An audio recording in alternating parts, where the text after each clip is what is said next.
প্রতিদিন করার মতো কিছু ছোট ছোট আমলে সালেহ শিখিয়ে দিবেন।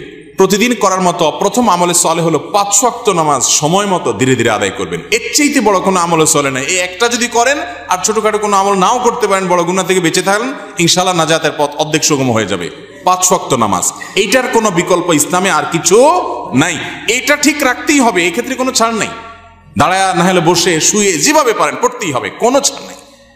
অতএব 1 নম্বর আমল হলো 5 ওয়াক্ত নামাজ পড়বেন। 2 নম্বর হলো সকল বড় বড় মোটা মোটা গুনাহগুলা থেকে বেঁচে থাকবেন। চোখের গুনাহ, হারাম জিনিস দেখা, হারাম জিনিস শোনা, গালমন্দ করা, মানুষের হক মারা, হারাম খাওয়া, এই বড় বড় গুনাহগুলো থেকে বেঁচে থাকবেন। নাম্বার 3, নবী করিম সাল্লাল্লাহু আলাইহি ওয়াসাল্লামের প্রতি বেশি বেশি দুরূদ পাঠ করবেন। আল্লাহুম্মা সাল্লি আলা মুহাম্মাদ ওয়া আলা আলি মুহাম্মাদ, শুধু সাল্লাল্লাহু আলাইহি ওয়াসাল্লাম, দুরূদ ইব্রাহিম যত বেশি পারেন দিনে 10 বার 20 বার পাঠ করবেন।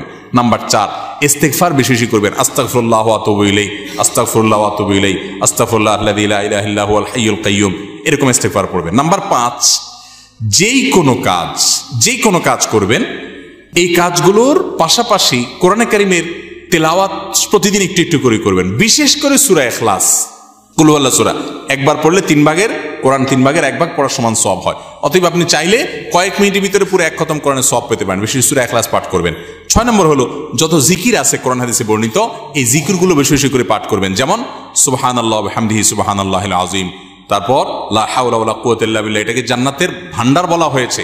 তারপর আপনার দুরূদ ইব্রাহিমের পাশাপাশি অন্যান্য সাধারণ দরুদ তো পড়বেনই।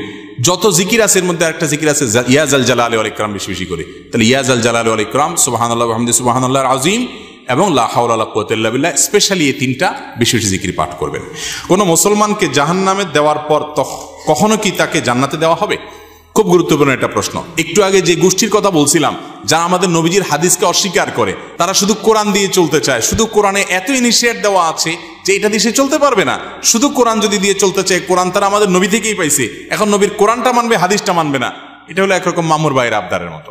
তো এই লোকগুলা বলে যে যারা জাহান্নামে যাবে তারা চিরকাল জাহান্নামে যাবে, আর কোনোদিন জান্নাতে যাবে না। এটা ভুল কথা।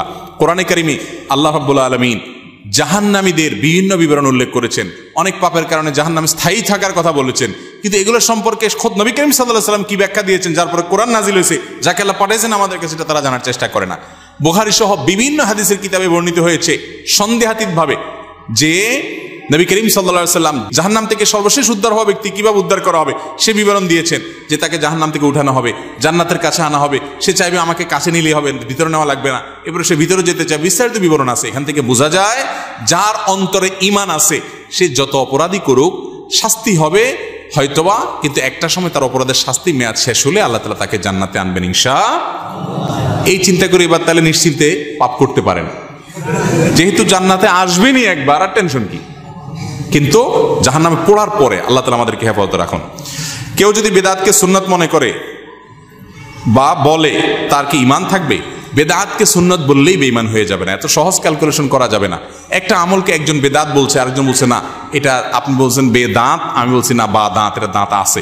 কেউ দাঁত পাইছে, কেউ দাঁত পাই নাই, অর্থাৎ কেউ সুন্নত মনে করতেছে, কেউ বেদাত পাইছে।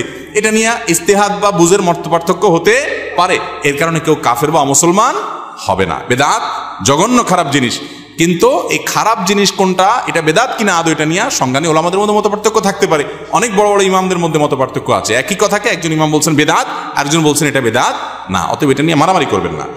মেয়েদের সাদা স্রাব হলে নামাজ পড়তে পারবে কিনা?